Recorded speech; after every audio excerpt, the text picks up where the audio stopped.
Hey everyone, just before we begin, this video is a re-edited upload of a reaction from our previous and now deleted channel, so please check that you subscribe to this new channel here, enjoy the review, and we look forward to seeing you in some new material coming very soon. Hi there and welcome back to Japan, where today I'm going to be checking out for the first time, because I think I've finally found a video of theirs that I can review without getting copyright removed.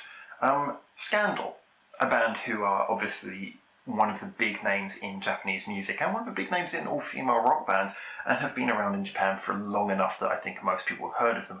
However, again, a lot of the music I listen to, especially in Japan, is not necessarily from the mainstream. I'm not supposed to be trying to come across like some hipster or something who I only listen to rare vinyls. I don't even actually have a vinyl player. I don't like vinyl. I prefer CD. In fact, I'm fine with MP3. Anyway, yeah, I'm not one of those hipstery people. It's just a lot of the music I like is kind of out of the mainstream. So Scandal, again, are one of those bands who, like with Bandmate, I hadn't really had much exposure to. But today I'm going to be starting with the very modestly titled Masterpiece. Let's see where this goes. And, oh yeah, I'm listening on my phone. Just while my laptop's, doing the last few videos. Masterpiece, here we go.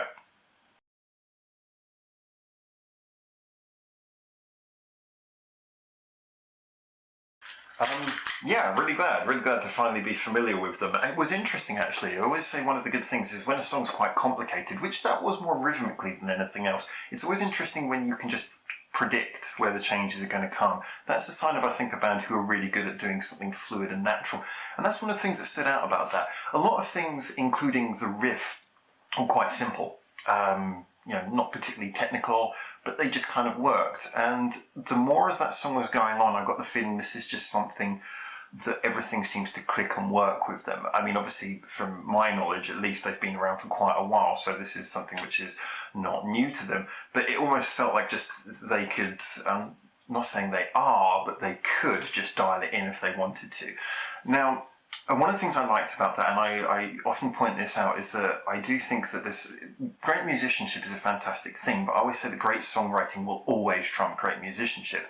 And in the case of this, no one was really showing off any particularly technical musicianship. There was nothing particularly over the top, but it was always engaging, which I think was down to, like I say, those little stoppy-starty changes, the fact that the verses were not just copy-paste of each other, they had like musical differences.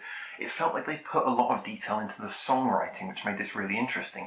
Sonically, sound-wise, I hate to say that it was typical of Japanese pop rock, which is where I'm going to kind of put it, because of the fact that I think that Scandal could be kind of seen as one of the quintessential Japanese pop rock acts, and therefore because of the influence that I think they have upon other bands, it'd be hard to put them into a category of being typical at all, because I think they are actually setting a lot of those patterns that other acts copy.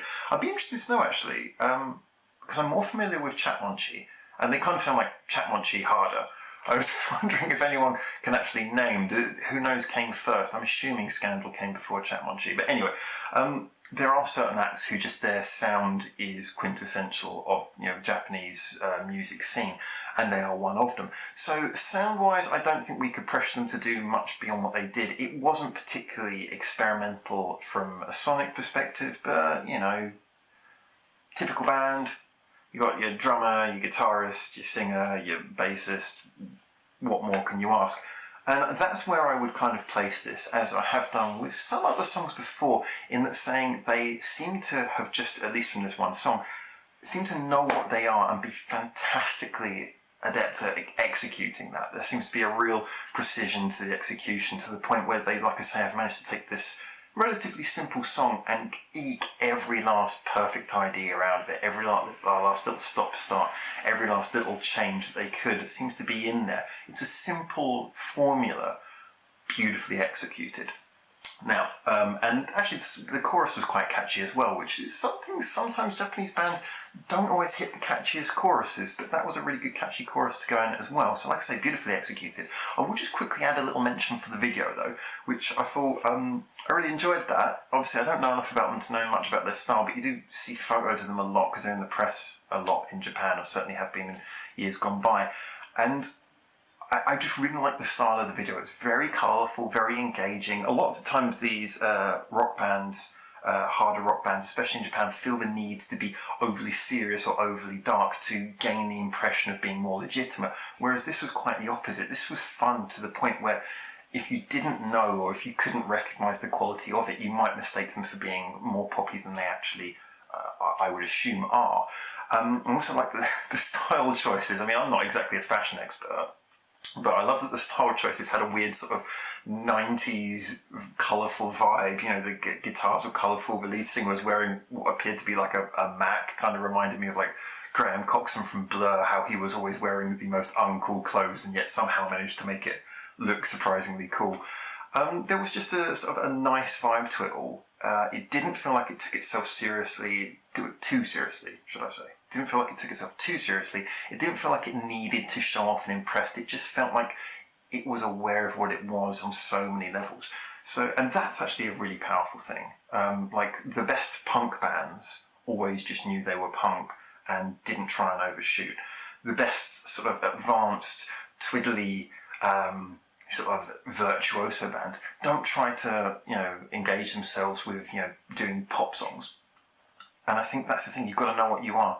And with the amount of time they've been around, assumably as a tool, I'd like to hear some of their early material if you guys can recommend it.